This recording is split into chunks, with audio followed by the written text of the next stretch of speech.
Rebecca was known in her neighborhood as a hardworking woman. From a young age, she believed that diligence was the key to changing her destiny. She woke before dawn each day, balancing small jobs with her studies, saving every little amount she could. People admired her strength and quiet determination, and many believed her future would be bright. Rebecca met Daniel during one of the most exhausting seasons of her life. She worked long hours at a small office during the day and sold homemade snacks in the evenings to support herself. One rainy evening, as she packed up her tray outside the building, Daniel approached her with a warm smile and an umbrella. "You shouldn't be out here alone," he said gently. "You work too hard." No one had ever said those words to her before. Daniel began to show up often after that, sometimes buying her snacks, other times simply walking her home. He listened attentively when she spoke about her dreams and struggles, always offering reassurance.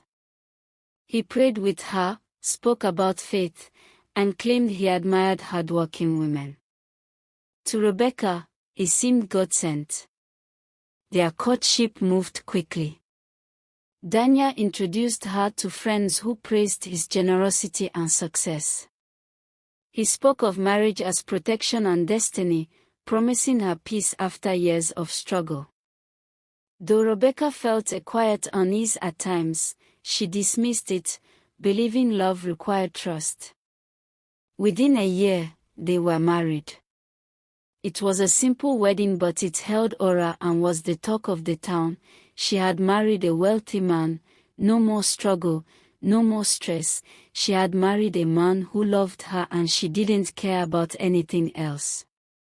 But shortly after the wedding, things began to change.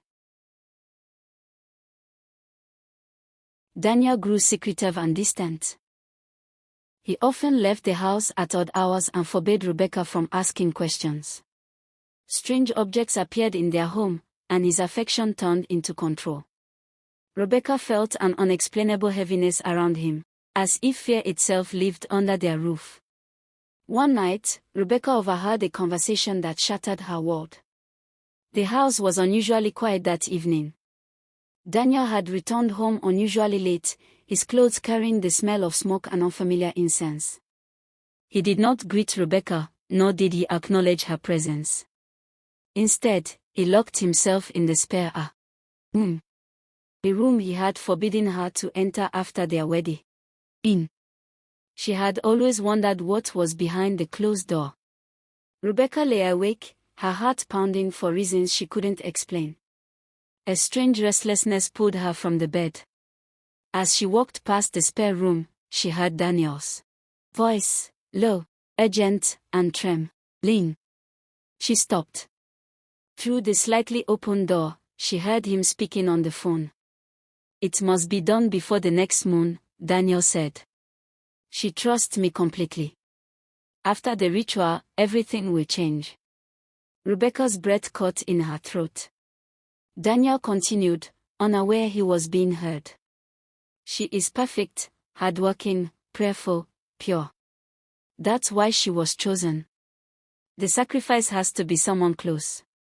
A wife brings greater power. I didn't marry her for love, just for this purpose."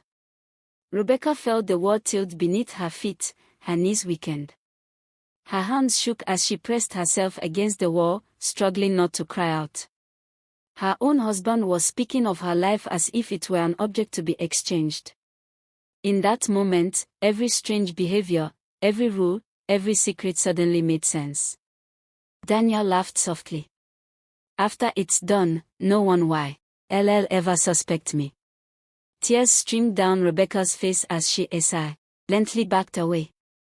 She locked herself in the bathroom and sank to the floor, covering her mouth to stifle her sobs.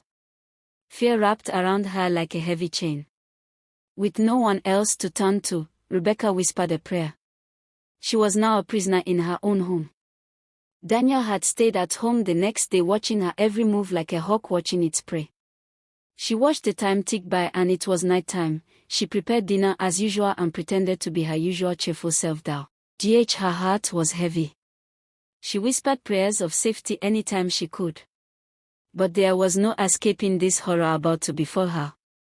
It was already midnight and Rebecca sat on the edge of the bed, her hands clasped tightly together, listening to the sound of her own breathing. Daniel had told her to dress in white and wait in the living room. His voice had been calm, too calm. He said it was for prayers, that he wanted to seal their marriage spiritually. But her heart knew better. As the clock ticked past midnight, Daniel stepped out of the spare room. The lights were dim, and the air smelled of burning incense. Strange symbols had been drawn on the floor, and candles flickered around the room. Rebecca stood slowly, her legs weak beneath her. "Sit," Daniel said, his voice firm, no longer pretending to be gentle. Tears filled Rebecca's eyes as she silently called on God, her lips moving without sound. Her body trembled, but she obeyed, believing she had reached the end. Suddenly, like lightning, a loud bang shattered the silence. "Police! Open the door!" Daniel froze. Another bang followed, louder this time. The door shook violently. Panic flashed across Daniel's face as he turned toward the back of the house, but before he could move, the door burst open. Armed police officers stormed in, flashlights cutting through the darkness. "Drop everything and lie on the ground," a voice said.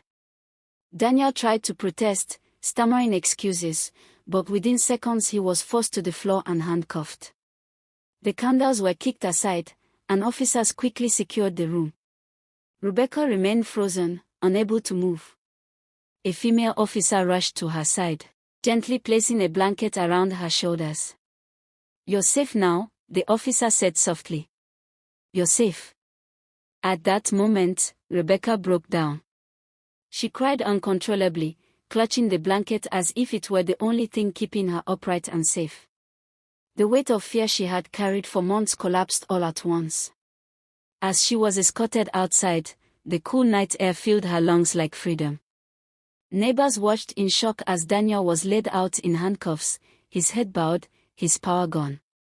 Inside the police vehicle, Rebecca closed her eyes and whispered a broken but grateful prayer.